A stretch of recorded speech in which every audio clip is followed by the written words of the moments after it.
Hi, I'm Tom Scioli, author of Jack Kirby, The Epic Life of the King of Comics. I Am Stan, a graphic biography of the legendary Stan Lee, and Jack Kirby's Star Warriors, The Adventures of Adam Star and the Solar Legion. So we're looking at issue 10 of the Micronauts, Defeat.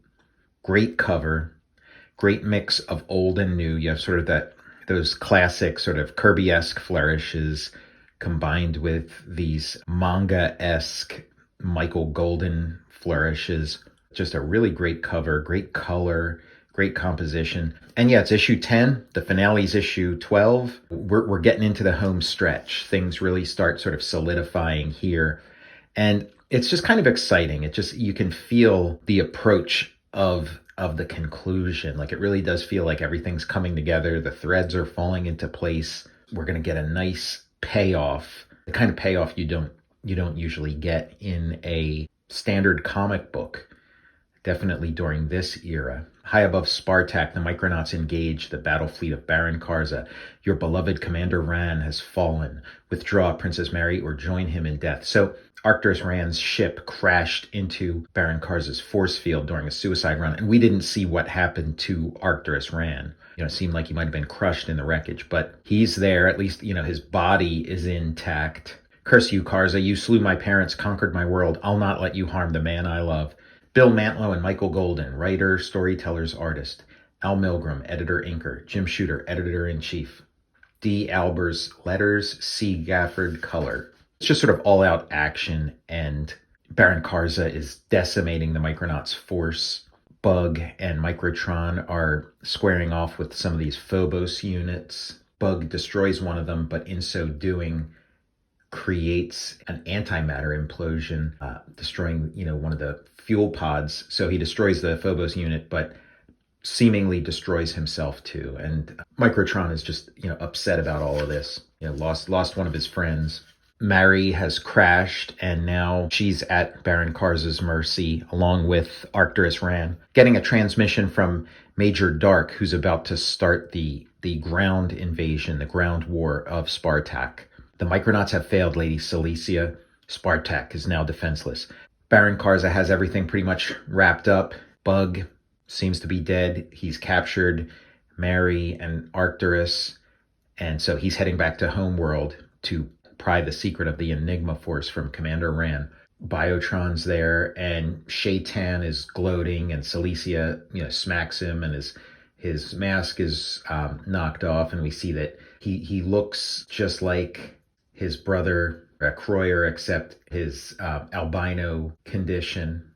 Microtron shows up to report that the other Micronauts are gone, either captured or dead. Karza's fleet descends even now. Meanwhile, Croyer is joining with the World Mind, sort of an ominous apparition to Baron Karza's fleet.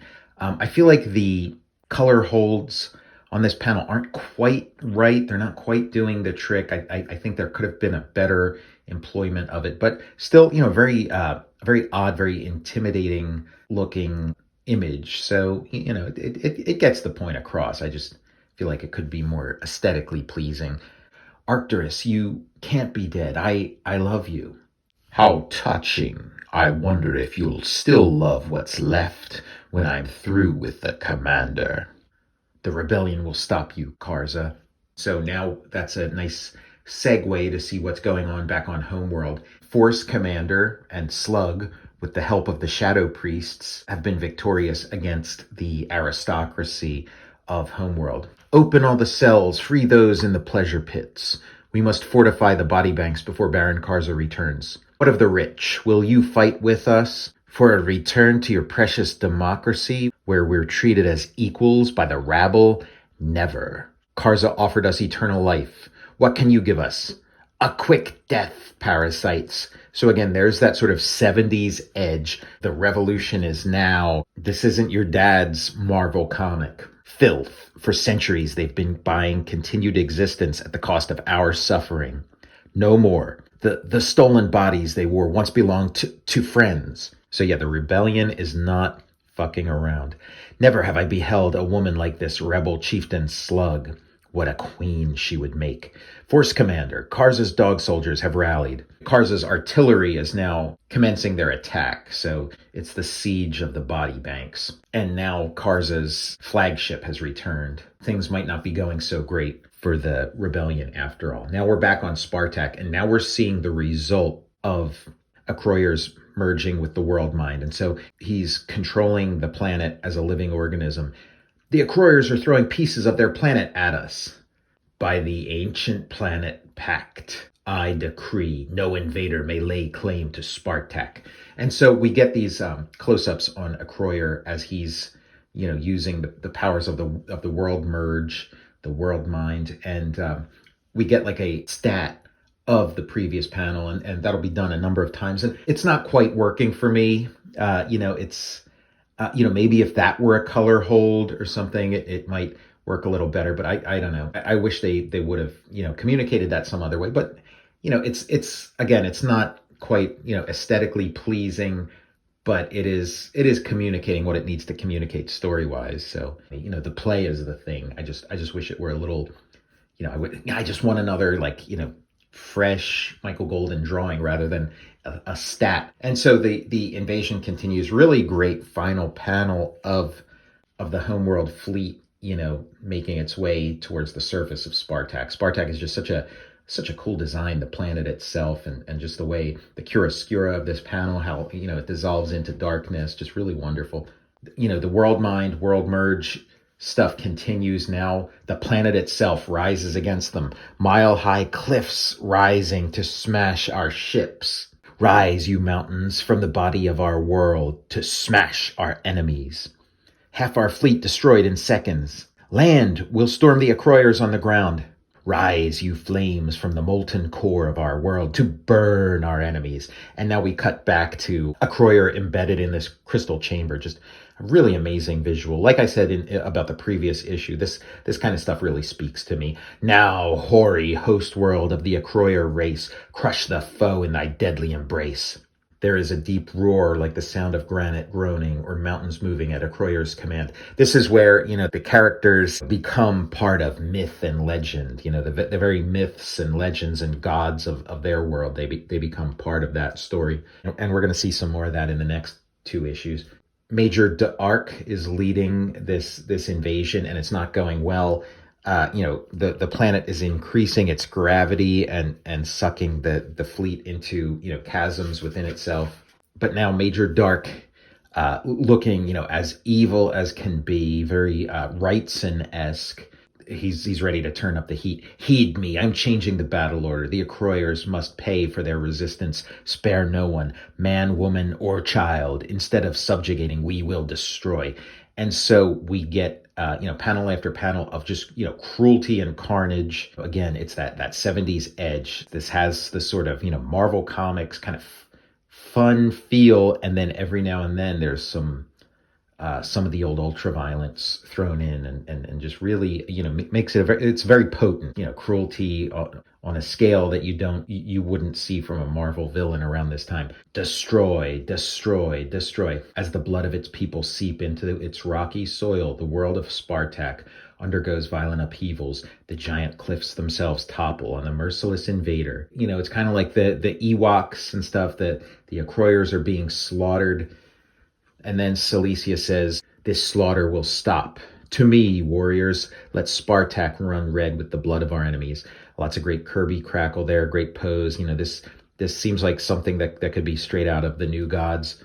Even the Trons, Microtron and Biotron, have had enough. And Microtron in particular is just ready to fight. And so we get this, amazing splash page of, just like the all-out battle. Akroyers attack! For the Micronauts! Strike for Spartak! Drive the bloody invaders back into space. The Akroyers are victorious, and Cilicia has Major D'Arc at her mercy. Our laws decree that the one who led us to victory must judge your fate. Then spare us, mistress. We are soldiers, merely carrying out the orders of Baron Karza. You ask me for mercy? Yes, I ask, I beg. Then I will show you mercy. Oath, thank you, milady. You won't regret it. I swear. Here is my mercy, child killer, a Croyer mercy, the swift mercy of the sword. So yeah, these kids are a new breed. This is, very very Miller-esque. Kind of reminds me of the scene towards the end of Dark Knight Strikes Again, where Lex Luthor is at the mercy of the children of Hawkman and Hawkwoman, and he gets, sort of Spartan justice. It's just a new type of comic, that would be edgier, that the sort of vanguard of mainstream superhero comics would be, kind of in harmony with in the coming decade of the 80s. And now Croyer has returned from his isolation, his merging with Spartak, and just great visual storytelling here. Great panel of his face in deep shadow, contemplating, the carnage. Emerging from the crystal chamber, the king of the Croyers hangs his head. In his hidden soul, he feels no elation in victory, only sorrow. Many of his people will never sing their war songs again. Many warrior women will never raise up warrior children. The race has suffered.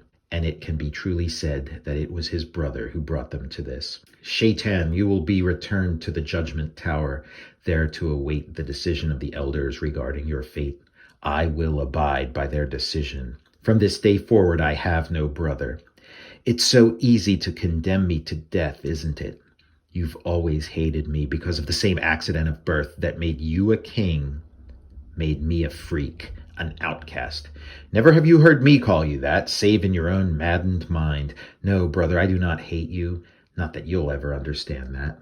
The Croyers salute him. Shaitan is right. There can be no victory until Karza is destroyed. My people who have already suffered so much must again be led into battle. Yet, in communion with the world mind, the very force that made of us a race of warriors, I found myself desperately desiring peace. How then can I lead? How can I be king? Croyer's doing some soul searching. He's, like Isaiah the Inheritor. He's this warrior who's done with war. He's seen too much of it and wants only peace. There are others too who doubt. Microtron, is it worth it? This war, I mean? Look how many have died, including our friends. There is a great emptiness in me. For the first time in a millennium, my circuits cry out to Commander Rand's mind and receive no reply. Won't it ever be over, little friend? Not for me it won't, not till I've avenged Princess Mary. Thus the players play their parts, thus the drama runs its course, carrying all and sundry to their end. Final meeting with the Enigma Force. Take Time Traveler's word for it. Be here for Micronauts number 11. Great color hold work again. One of the things I love so much about this comic is it just really, feels like it's heading somewhere, has a momentum, each issue better than the last. And as we get closer to the end, it really feels like we're heading towards something, very final and very transformative. I'm Tom Scioli, author of Jack Kirby, The Epic Life of the King of Comics.